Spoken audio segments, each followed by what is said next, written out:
दर्शकों का बहुत बहुत स्वागत है। आज हम ब्रह्मा कुमारी संस्थान के मुख्यालय माउंट आबू राजस्थान में आए हुए हैं और हमारे साथ सुमंत भाई जी हैं ग्रामीण विकास प्रभाग से। तो बहुत बहुत स्वागत है भाई जी। और किसानों के लिए ब्रह्मा कुमारी संस्थान के द्वारा और विभिन्न विंग के द्वारा भी बहुत सारी सेवाएं की जा रही है। आज उसके विषय में सुमंत भाई जी आज दर्शकों के समक्ष अपने विचार रखें। धन्यवाद भाई जी। ओम शांति। शांति। प्रजापिता ब्रह्मा कुमारी ईश्वरीय विश्वविद्यालय एक ऐसी अंतर्राष्ट्रीय संस्था है जो 140 देशों में अपने आध्यात्मिक सेवाएं दे रही है।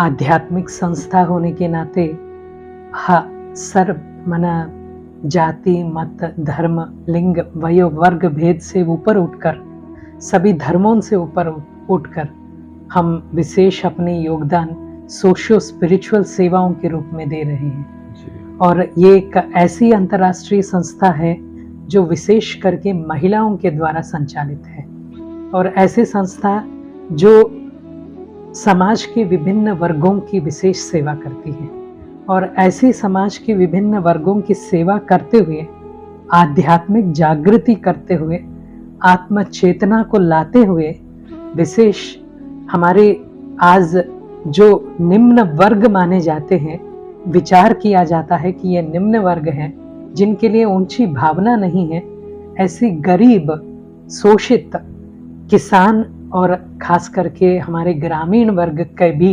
विशेष सेवाएं कृषि एवं ग्राम विकास प्रभाग की तरफ से किया जाता है। आप सब जानते हैं कृषि मूलम इदम सर्वम कहते हैं, माना सारा पूरा जगत का मूल कोई बात है वो है कृषि। कोई भी व्यवस्था चले या ना चले, कोई भी जो इंडस्ट्री है वो चले या ना चले, अगर कृषि ना हो तो सब कुछ अधूरा है। और कृषि के आधार पर चाहे साधु संत हो, चाहे कोई भी वर्ग का प्रजा हो, अगर कृषि नहीं होती, अन्न ना होता तो उनका पेट जो है उसका पालन नहीं होता है। तो सारे लोग कहीं ना कहीं कृषि से जुड़े हुए हैं, अन्न से जुड़े हुए हैं। तो ज़रूर हमें यह ध्यान देना है कि हमें जो अन्न का उत्पादन करने वाले किसानों की ज़रूर सेवा करें। हम जब भी भोजन करते हैं तो कम से कम इतना तो कहें कि अन्नदाता सुखी भव। तो केवल सुखी भव का संकल्प लेने से कुछ नहीं होता है, लेकिन उनको एक मना उनके लिए कुछ सोचना और उनके लिए कुछ सेवा करने का संकल्प रखना, ये भी महत्वपूर्ण बात है। तो विशेष करके 1995 से लेकर के अभी तक का जो है ब्रह्मा कुमारी के कृषि एवं ग्राम विकास प्रभाग ग्रामीण उन्नति के लिए, ग्रामीण उत्थान के लिए अपनी सेवा दे रही हैं। स्वच्छता, साक्षरता, स्वास्थ्य और स्वनिर्भरता के विशेष विषयों पर अपनी विशेष सेवाएं देते आ रही हैं। स्वच्छता केवल साधारण स्वरूप से नहीं, स्थूल रूप से नहीं, लेकिन आंतरिक स्वच्छता भी है तो बाह्य स्वच्छता का भी विशेष ध्यान रखा जाता है। आत्म शुद्धिकरण का भी ध्यान रखा जाता है तो धरती का भी शुद्धिकरण का ध्यान रखा जाता है। साक्षरता, जीवन मूल्यों की साक्षरता जो है वो बहुत ही महत्वपूर्ण है। आज सब कुछ होने के बाद भी कैरेक्टर ना हो तो सब कुछ अधूरा है। कितना भी ऊंचा अपनी मंजिल पे चढ़े, लेकिन कैरेक्टर ढीला होने के कारण कितना भी ऊंचा जाने के बाद भी वहां से गिर जाते हैं लोग। तो कहने की बात यही है, जीवन मूल्यों को, हमारी जो भारतीय संस्कृति के संपदा है, उन जीवन मूल्यों को फिर से पुनः करना, ग्रामीण व्यवस्था में फिर से लौटाना, ये हमारा संकल्पना है। और उसी संकल्पना के आधार पर हम बच्चों को, बड़ों को भी कैसे हम जीवन मूल्यों के आधार पर अपनी जीवन व्यवस्था को सुधार सकते हैं, ग्रामीण जीवन को सुधार सकते हैं और अपने जीवन को बहुत अच्छी ऊंचे माना उन्नत कर सकते हैं। इन बातों को बताया जाता है। एग्जाम्पल, आज जो है किसान है तो संगठित भावना से काम नहीं कर पाने के कारण वो लोग बहुत कुछ खो देते हैं। अकेले करेंगे तो अकेले में बहुत कुछ जो है वो रह जाता है, बहुत कुछ उनके हाथ में नहीं रहता है। लेकिन संगठित रूप से प्रयास करने के पीछे बहुत सारे जीवन मूल्यों की जरूरत है। आध्यात्मिकता उन्हीं जीवन मूल्यों को सिखाता है। तो उन्हीं जीवन मूल्यों के साथ जब जीवन का उत्थान, माना कहते हैं कि अपने आप के लिए जीना ये तो प्रवृत्ति है, लेकिन असली वृत्ति, मानवता की वृत्ति उसको कहा जाता है जब हम दूसरों को लिए जिए। तो सबसे पहले आज जरूरत है जीवन मूल्यों को, तो उन्हीं मूल्यों को विशेष करके प्रदान किया जाता है। कृषि एवं ग्राम विकास प्रभाग के द्वारा विभिन्न कार्यक्रम बच्चों के लिए, बड़े बूढ़ों के लिए, सबके लिए कार्यक्रम किया जाता है। मूल्य आधारित जीवन शैली को अपनाने के लिए, जो है मूल्यनिष्ठ जीवन को अपनाने के लिए हम एंकरेज करते हैं ग्रामीणों को। और तीसरा है स्वास्थ्य। आप सबको पता है कि स्वास्थ्य के बिना सब कुछ अधूरा है। सब कुछ होने के बाद भी स्वास्थ्य अगर ना हो तो बहुत कुछ अधूरा है। आज सबसे बड़ी बात है कुपोषण की बात। तो कुपोषण को मिटाने के लिए बहुत सारी योजनाएं बनाई गई हैं। माता पिता को भी उनको ओरिएंटेशन, माना ट्रेनिंग कराया जाता है किस तरह से हम अपने कुपोषण से बाहर उठे।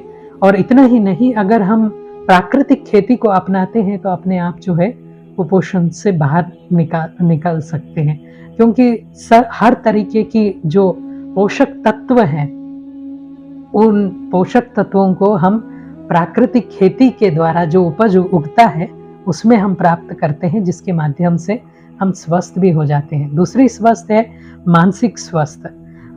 राजयोग मेडिटेशन के द्वारा लोगों के मानसिक स्वास्थ्य के ऊपर जो है काम करते हैं, और प्रैक्टिकल स्वरूप में जैसा व्यसन मुक्ति हो, जिसके माध्यम से बहुत कुछ अपना जीवन का सुख को ही खो रहे हैं, अपने बहुत सारे जो है व्यसनों के वश होकर के कई लोग खुदकुशी भी कर रहे हैं, अपने धन को गंवा रहे हैं, अपने जो जीवन को उन्नत रूप से लेके जाना है उसको नष्ट कर रहे हैं। जो परमात्मा का दिव्य वरदान है हमारा जीवन, उसको भी विध्वंस कर रहे हैं। तो ऐसे समय पर व्यसनों से ऊपर उठे, आध्यात्मिक चेतना हो, जीवन स्वस्थ हो, मन स्वस्थ हो। कि मन दुरुस्त हो तो तंदुरुस्त अपने आप ही हो जाएंगे। आज जितने भी साइकोसोमैटिक डिसीजेस है उसका मूल कारण, माना आज जो भी डिसीजेस है उसका कारण यही है कि साइकोसोमैटिक डिसीजेस है। तो साइकोसोमैटिक डिसीजेस से ऊपर उठे, माना मानसिक रोग से ऊपर उठे, तो जीवन अपने आप जो है उन्नत हो जाएगा, स्वस्थ हो जाएगा। आज हर कोई संसार में दुखी है, अशांत है, तो ऐसे समय पर जो है राजयोग मेडिटेशन के द्वारा उनके जीवन के उन्नति करने के लिए हम दिशा निर्देश करते हैं। योगी जीवन को अपना करके, एक स्वस्थ जीवन शैली को अपना करके, अपने शारीरिक व्यायाम के साथ में मन का व्यायाम करते हुए, राजयोग का नित्य अपने जीवन में अभ्यास करते हुए, देह को और मन को दोनों को तंदुरुस्त बनाने की विशेष सेवाएं हम कर रहे हैं। कहीं मेडिकल कैंप भी करते हैं, तरह तरह की सेवाएं विशेष रूप से जो है किया जाता है। और लास्ट में है कि स्वनिर्भरता। स्वनिर्भरता ऐसी चीज है कि जो ग्रामीण क्षेत्र में बहुत ही जरूरत है। अगर स्वनिर्भरता के क्षेत्र में पीछे पड़ जाए तो गांव अपने आप ही खाली हो जाएगा और शहरों की तरफ पलायन करेंगे। तो आज जो है सबसे बड़ी क्षेत्र जहां से सबसे बड़ा पलायन हो रहा है वो है कृषि क्षेत्र। बहुत सारे ऐसे लोग हैं जो किसान हैं, लेकिन अपने बच्चों को ही, खुद के बच्चों को जो है किसान बनाना नहीं चाहते, क्योंकि उन्नत भावना ही नहीं है जिस व्यवस्था को वो चला रहे हैं।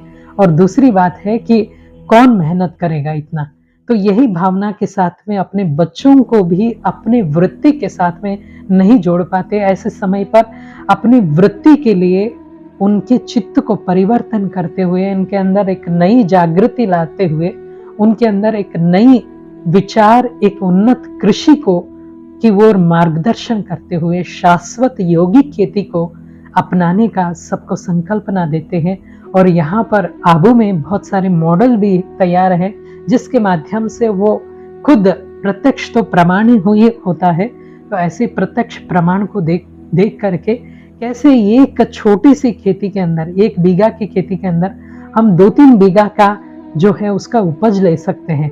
कैसे प्राकृतिक खेती करते हुए उपज बहुत अच्छे ले सकते हैं। लोग यही सोचते हैं ऑर्गेनिक फार्मिंग या तो प्राकृतिक खेती करने से उपज कम हो जाता है, लेकिन हम प्रैक्टिकल स्वरूप में लोगों को व्यावहारिक ज्ञान देते हैं किस तरह से आप इन पद्धतियों को अपना करके अपने जीवन को भी श्रेष्ठ बना सकते हैं, अपने फाइनेंशियली भी जो है उन्नत अपने आप को कर सकते हैं और प्राकृतिक संसाधनों को भी सही स्वरूप में इस्तेमाल कर सकते हैं, ध्यान को अपना जीवन में माध्यम बना सकते हैं और यौगिक खेती को अपना करके अपने जीवन को सफल सार्थक बना सकते हैं। इन सभी बातों पर विशेष ट्रेनिंग का कार्यक्रम भी यहाँ पे कराया जाता है और स्वनिर्भरता के लिए हमारे जो युवान हैं तो उनको बैक टू बेसिक्स जो कृषि की ओर उनको उन्मुख करने के लिए काफ़ी सारे प्रयास इस कृषि एवं ग्राम विकास प्रभाग के द्वारा किया जाता है। अगर कुटीर उद्योगों के साथ में ना मिले या तो स्किल्स के साथ में ना जोड़े तो तब तक अधूरा है। जो समय रह जाता है किसानों के लिए, किसान पुत्रों के लिए, तो उसको बहुत सुंदर रूप से पहले जमाने में इस्तेमाल करते थे। भारत सोने की चिड़िया तब कहलाया जाता था जब कृषि के साथ में हमारे कुटीर उद्योग भी बहुत अच्छे स्वरूप में चलते थे।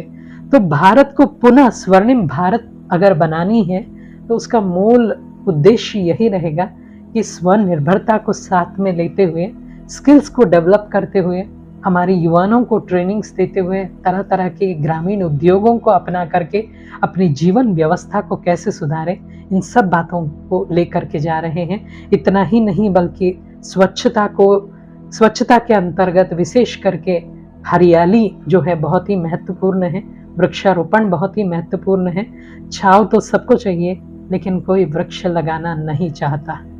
आज जो है हमारी जमीन भी जैसा कि बंजर होता जा रहा है, सब कुछ बिखरा हुआ है, जैसा बाल टकला हो जाता है ऐसे धरती को हमने टकला कर दिया है, वृक्ष के बिना हमने अधूरा छोड़ दिया है।